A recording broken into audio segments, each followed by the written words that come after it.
Traveler, it's you! Ready to join the Cheval Moran Film Fantasyland crew?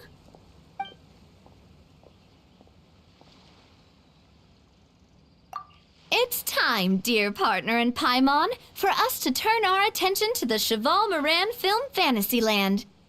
As I mentioned, the park was started up by enthusiasts who brought in the Spina di Rosula to handle the planning, construction, and operations.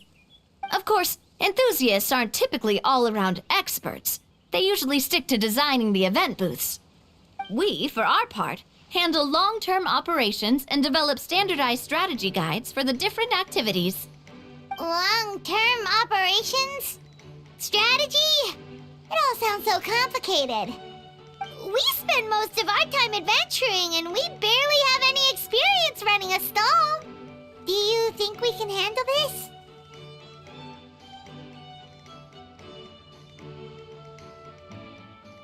That's more like it. You've seen it all before, haven't you, partner? I'd even go as far as to say you've shaped some of Tevat's biggest business ventures. Anyway, first things first. Let's get an overview of how the whole festival's gonna be run.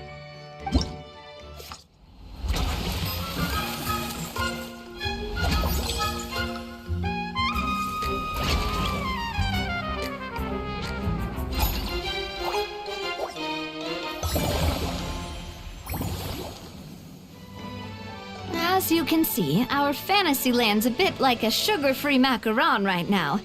Several areas are still under construction. The Spina's only been able to hire a limited number of craftsmen. Besides, we don't have enough experience to handle multiple projects simultaneously. That's why I chose to adopt a time slot-based planning method, so we can focus on specific tasks during each designated period.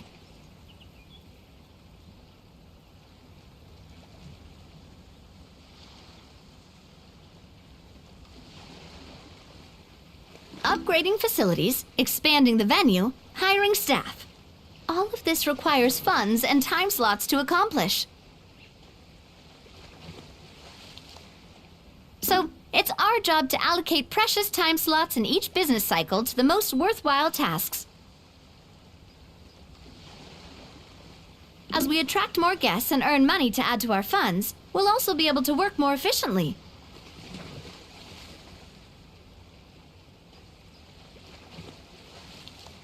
Which will allow us to divide each cycle into finer time slots, which will let us get more done.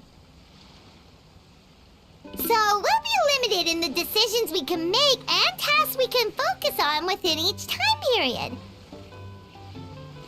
Which means we have to use our limited actions and Mora to earn even more Mora. Kinda like playing chess or cards then. Cooking up a strategy in advance is gonna be key. Paimon thinks she just about gets it.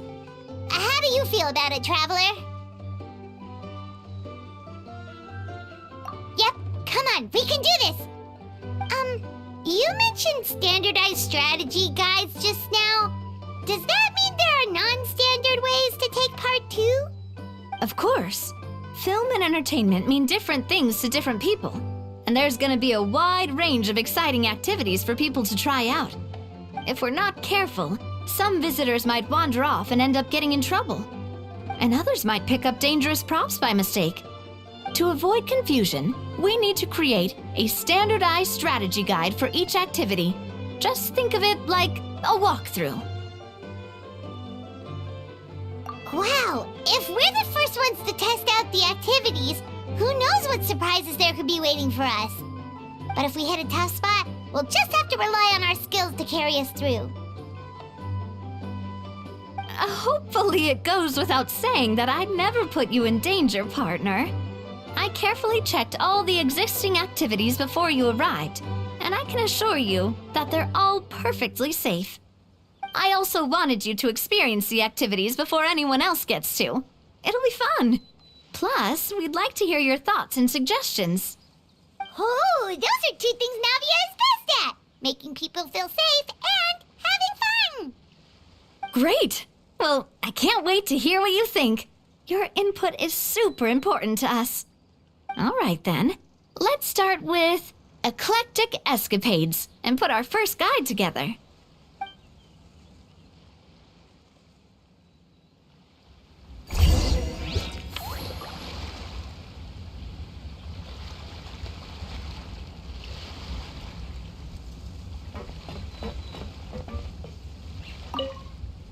All right then, time to try out eclectic escapades. I'll leave the strategy guide to you guys.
Both of you seem even more excited than before.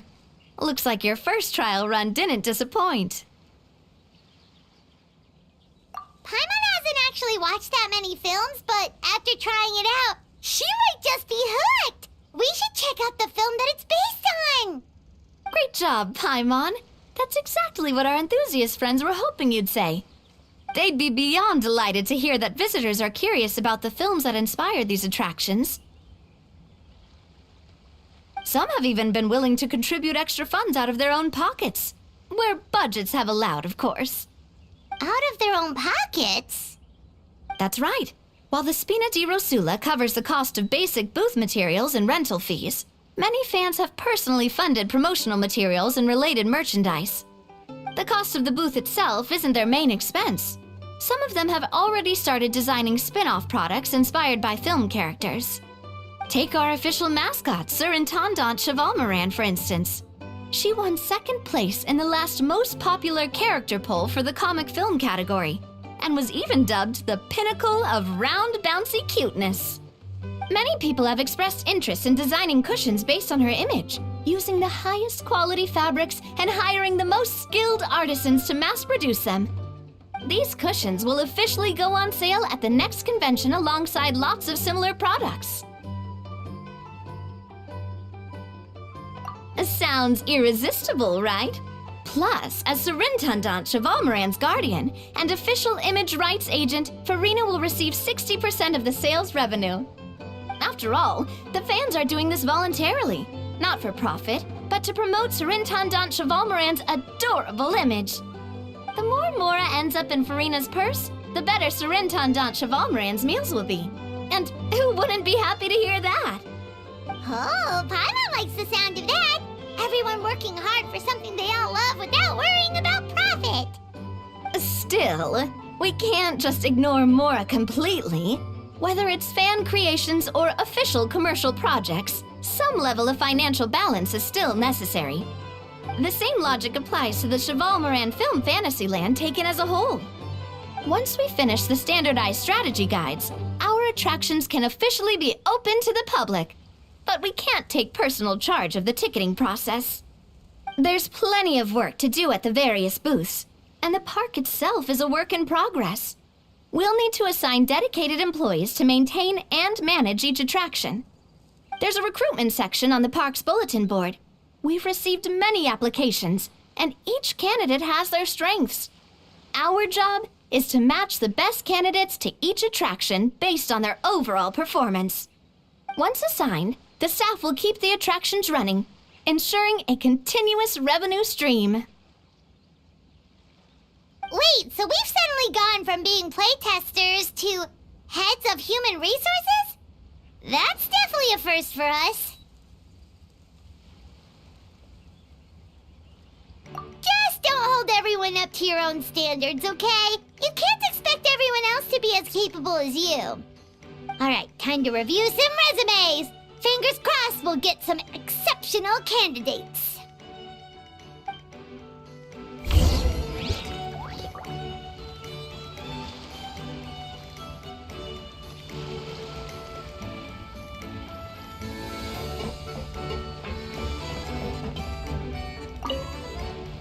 The fresh vegetables from the new batch are exceptional quality. I just wish I could say the same about the new staff.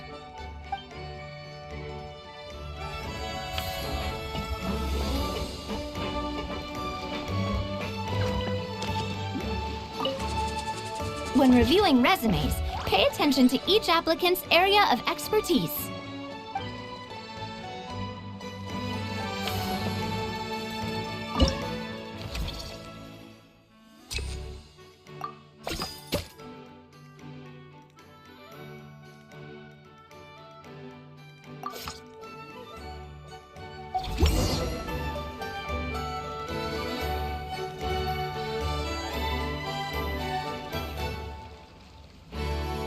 Looks like this particular employee is really getting into their role.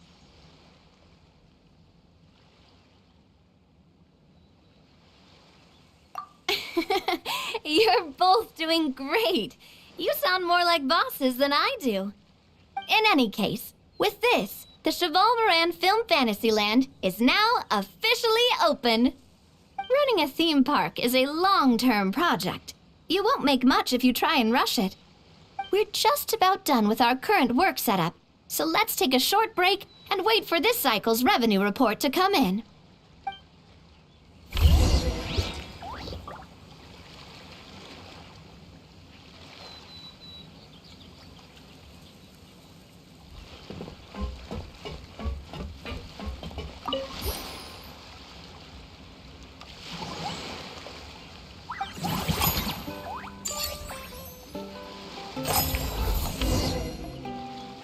Well, the numbers might not look that impressive, but given that we're just getting the ball rolling, I'd say that wasn't a bad start.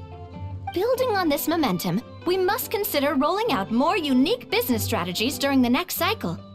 To draw in the crowds, I've invited one of Fontaine's very own celebrity chefs, my good friend Escoffier. She'll be performing right here in the amusement park's restaurant. On that note, let's go catch up with her. So, is the restaurant part of our business strategy too? There are so many layers to this operation.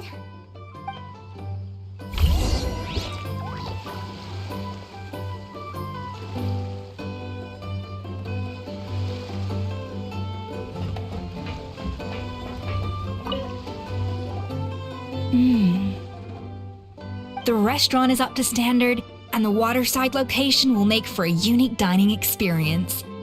The beautiful scenic reflections in the water create a stunning backdrop, lifting diners' spirits and allowing them to truly savor their meals. Ingredients, check. Cooking utensils, check. Looks like we're ready to rumble. Hey there, Escoffier! Oh, my employers are here. The president of the Spina di Rosula, plus the famous traveler and Paimon. I must say, you seem a bit overqualified to be running a film-themed amusement park. I'd say that if anyone here was overqualified, it would be the former head chef of the Hotel de Boer. Wherever you walk, the aroma of fine cuisine follows in your wake. Let's get back to business. I'm guessing you want the traveler to help me decide the theme dish for each cycle, right?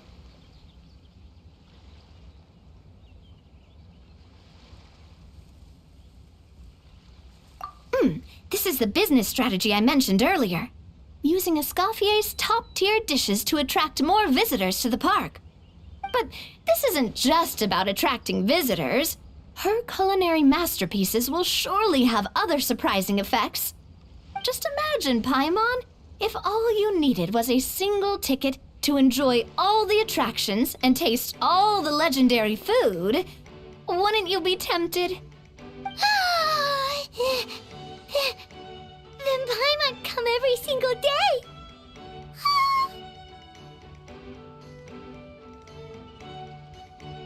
Now, here's the twist. To get the most out of this strategy, the menu can't be made public. Based on research by a certain food branding consultant, many restaurants have started offering a special chef surprise dish.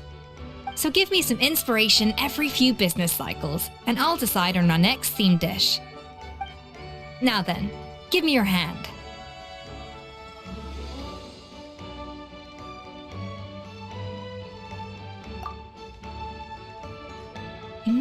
A warm and energetic feel. Your hands are calloused from wielding your sword, but still quite delicate. When you grasp its hilt, it's like you're holding the bow of a violin. A sword, then. The theme this time shall be strength. Alright, let's find out what strength looks like in gastronomical form.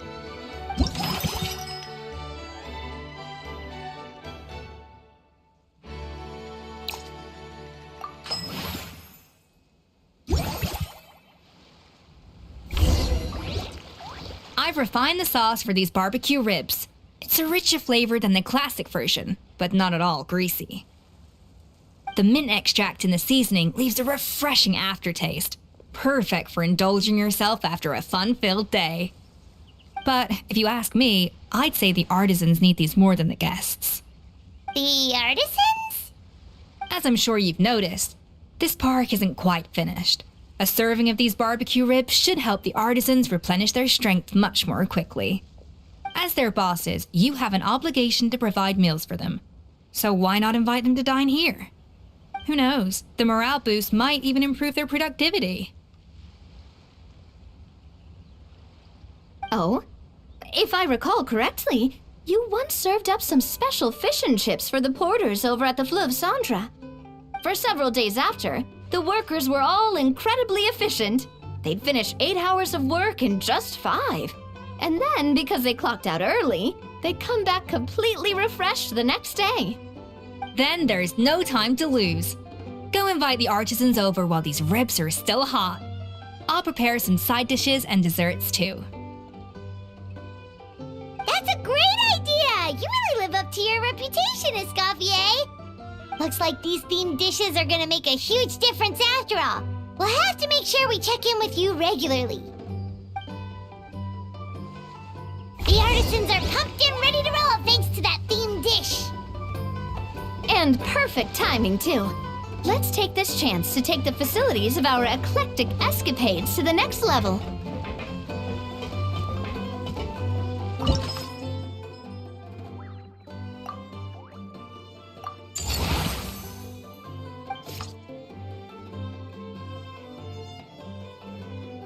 We should be able to attract more customers by upgrading the stall, don't you think? That's right. Based on my business experience with the Spina di Rosula, I've quantified the service value to help you intuitively understand how satisfied customers are with each stall.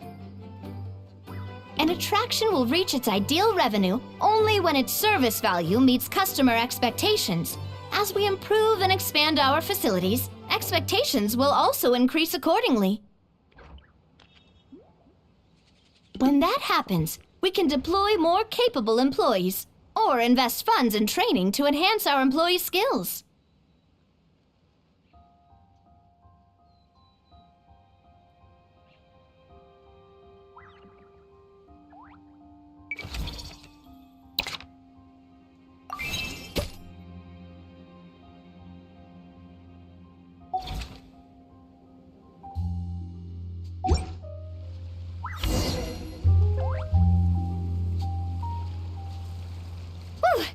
That should be everything. Looks like you've pretty much mastered how to run this park. Huh? Have we really? Thinking about it, we have learned quite a lot, haven't we?